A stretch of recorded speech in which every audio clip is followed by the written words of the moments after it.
Muy buenas tardes. En esta oportunidad vamos a hablar acerca del estado de cambio en el patrimonio. Este estado financiero refleja la variación de las diferentes cuentas del patrimonio de un año a otro. Este estado financiero se puede presentar de dos formas: de manera vertical o de manera horizontal. Entonces, para ilustrar el ejemplo de una manera sencilla, vamos a tener en cuenta que esta empresa tiene unos saldos iniciales a 1 de enero del año 2005 de 48 millones, de 8 millones, de 8 millones, de 12 millones, de 18 millones y de 14 millones. Entonces, si nos ubicamos en tiempo, estamos a 1 de enero de 2005. ¿Qué es lo primero que hay que hacer para empezar a determinar las variaciones? Como lo dice aquí, reclasificar la utilidad del año anterior, en este caso del año 2004.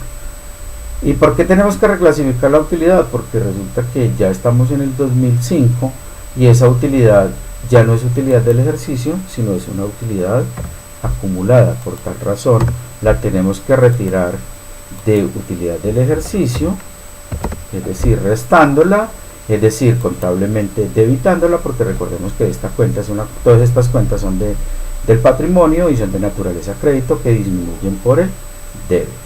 Entonces, este mismo valor, ¿a dónde pasaría? Se quedaría en el patrimonio y pasaría a utilidades acumuladas o resultados de ejercicios anteriores, es decir, esto sería un crédito a esta cuenta, sumaría.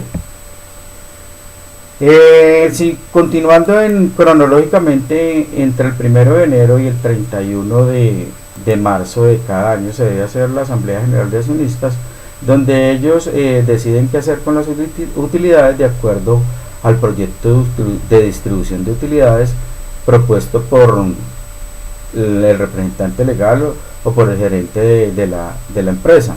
En esta oportunidad lo único que se determinó es hacer la reserva legal.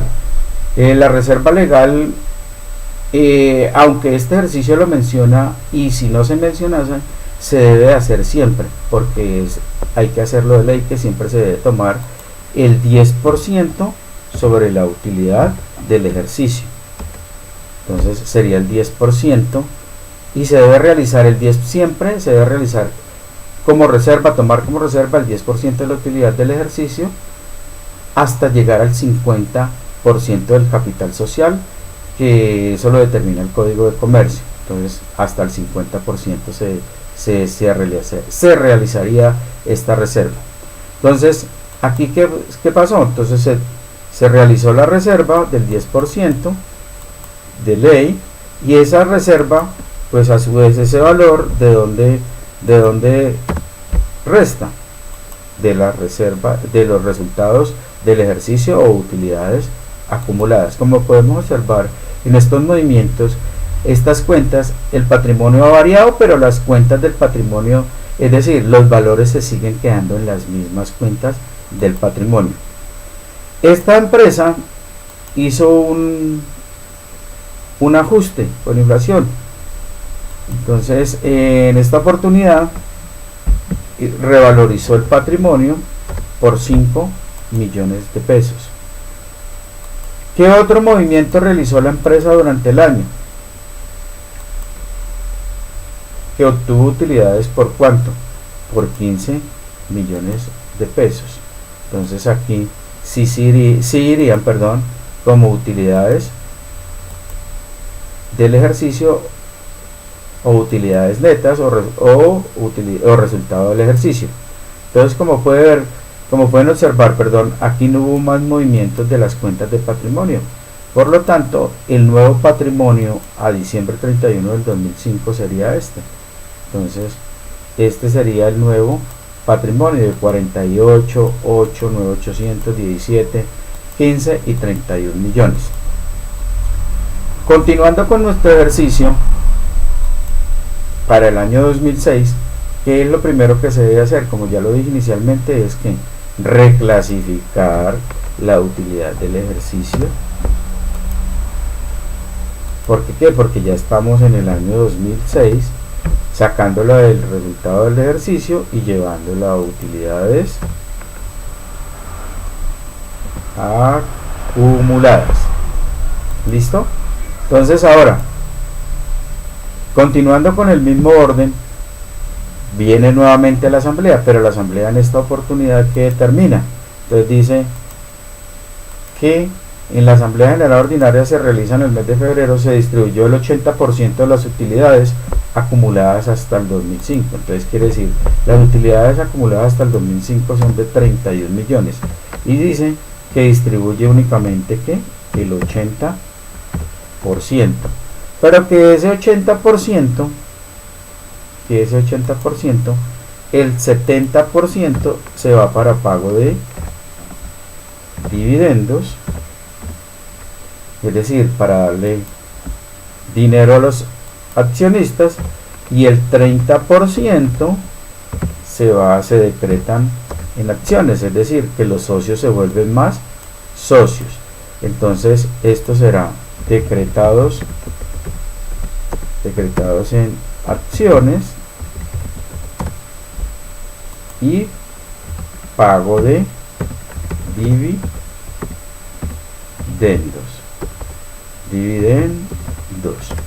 Entonces, ¿con qué valor disminuiríamos las utilidades del ejercicio anterior o utilidades acumuladas? En un total de 24.800.000. Pero de esos 24.800.000, ¿qué se queda en el patrimonio? Únicamente se queda en el patrimonio 7.440.000, que son dividendos que no se pagan en efectivo, sino que se van a volver acciones, se le van a entregar más acciones a los socios. Por lo tanto hay un aumento del capital social, ¿sí? De acuerdo al proyecto de distribución de utilidades. Entonces, como pueden observar, aquí del patrimonio de las utilidades acumuladas salen 24 millones, pero en el patrimonio solamente se quedan 7.440.000.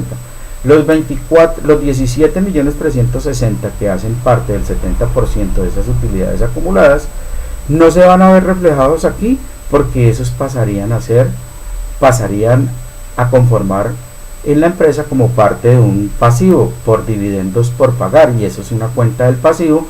Por tal razón aquí no se van a ver reflejados. Disminuimos este valor total en 24.800.000 y en el patrimonio se queda únicamente el capital, lo que se decreta en acciones. ¿Qué otra cosa tenemos que tener en cuenta? Y como lo dije inicialmente aquí cuando sacamos la reserva legal, pues también de estas utilidades tengo que sacar la reserva legal. ¿Cuánto sería la reserva legal? El 10% de la utilidad del ejercicio anterior. Por lo tanto, este mismo valor restaría aquí. Entonces tengo que restar este mismo valor de 1.500.000, porque aunque aquí no me lo manifiesta, aquí en este enunciado del punto 6 no me lo dice, pero ya sé que por ley yo tengo que hacer la reserva legal. Entonces esa es la distribución. Entonces, ¿cómo quedaría contablemente? Miremoslo aquí así, esta distribución de ese 80%. Entonces sería utilidades acumuladas, débito, crédito, ¿por cuánto? Por el total de los 24.800.000, para disminuirla, perdón que aquí no la había restado, porque toca restarla, ¿sí? 24 significa que la estoy debitando, y llevar a capital,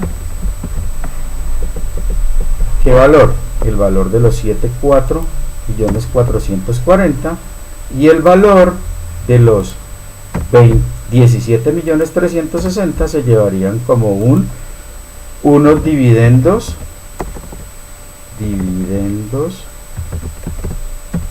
por pagar. Esto sería una cuenta del pasivo. Estas son cuentas de patrimonio, y esta es una cuenta del pasivo.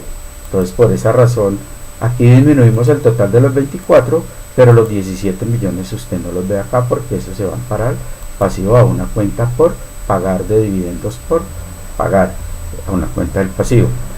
¿Qué otro movimiento de las cuentas de capital de patrimonio realizó la empresa en este año?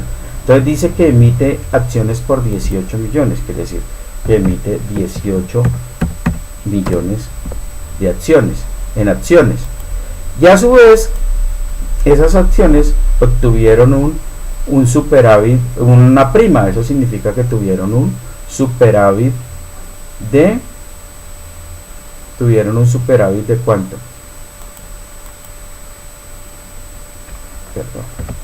Un superávit de 5 millones, ¿sí? Una prima en colocación de 5 millones, eso representa un superávit de capital. Entonces, este punto, acá donde dice se emitieron acciones por 18 millones, se obtuvo una prima en colocación de, así se me había borrado los 18 millones de la emisión, de 5 millones. Nuevamente se presenta la utilidad del ejercicio. Entonces, en esta oportunidad la utilidad del ejercicio no hubo una utilidad, simplemente hubo una pérdida de 3 millones. Esos fueron los movimientos de las cuentas del patrimonio. Entonces, como puede observarse aquí, tenemos nuevamente el saldo de las cuentas del patrimonio a diciembre 31 de 2006, ¿sí? A diciembre 31 de 2006. ¿Y por qué se hace ese nuevo saldo o esa variación? Por el decretar acciones de dividendos en acciones, por emisión de acciones, por la prima de la emisión de estas acciones, por la nueva reserva legal y por la pérdida de ejercicios. Entonces, espero que en esta oportunidad les haya quedado más claro para enfrentar los ejercicios propuestos durante esta semana. Muchas gracias.